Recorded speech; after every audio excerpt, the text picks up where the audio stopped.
What's up, everyone? My name is Mistic. Welcome to Mistic Racks. Today in a video by Tierzoo, Earth's worst balance patch. Now, I haven't really been playing Earth that long, so I don't really know that much about previous balance patches, but the current one doesn't seem the most balanced, especially for, how overpowered humans are. And as a bat, not the best. But let's get into it and see what the absolute worst patch so far was. Make sure you check out his video down below and let me know what you play on Earth as.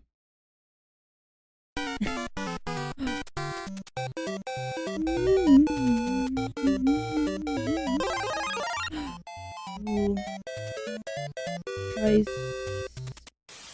We've covered a lot of topics on this channel, but pretty much all of it has been only related to the Anthropocene meta. So today I'm kicking off a new mini-series which seeks to give an overview of how the meta has evolved across all the previous expansions.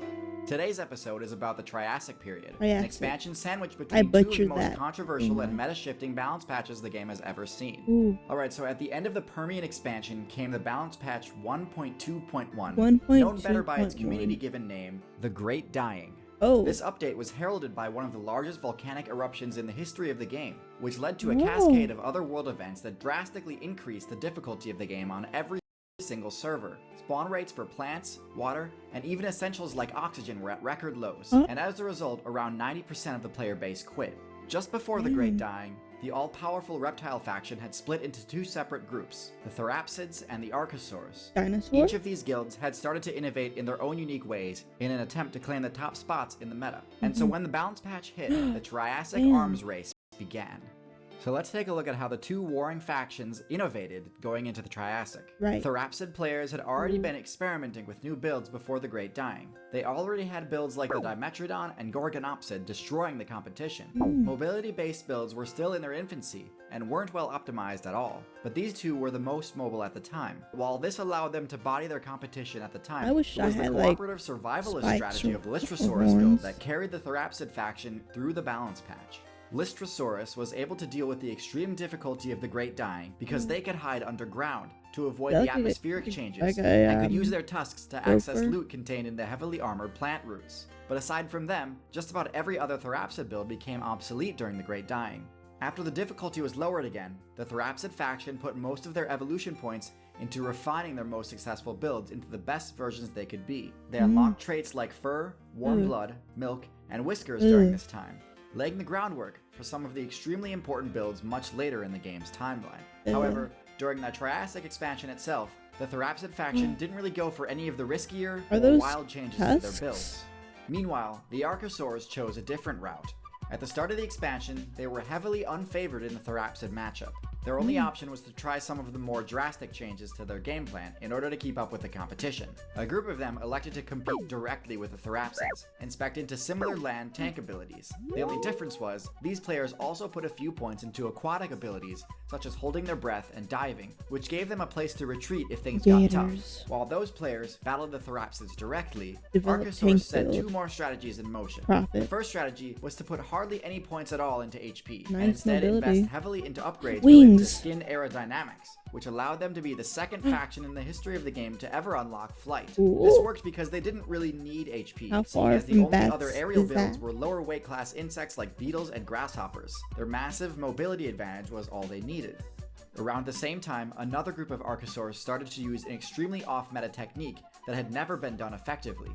They switched from quadrupedalism to bipedalism. Obviously, this control scheme is more difficult to master, but it does allow for some very unique builds, and gives access to some extremely powerful advanced techniques. Freeing up your front limbs allows them to become more specialized for other uses. Digging, grabbing, freeing up your front limbs allows them to become more specialized for other uses. Digging, grabbing, tool use, the possibilities are endless. In addition, the height advantage is really useful for countering stealth, especially against builds that use tall grass, shrubs, or other foliage for cover or camouflage. This one change allowed the Archosaurs to gain a massive advantage against the Therapsids, although at this point, they collectively changed their gamer tags from Archosaurs to Dinosaurs. By the end of the Triassic expansion, dinosaurs, combined with pterosaurs and protocrocodilians, were absolutely dominating every server in the game. The first dinosaur builds to make waves in the meta were Herosaurus and Eoraptor. However, the real breakout came with the Coelophysis build. By trading a little of their power and HP, they gained traits that really put the nail in the coffin for the former champions of the Permian meta.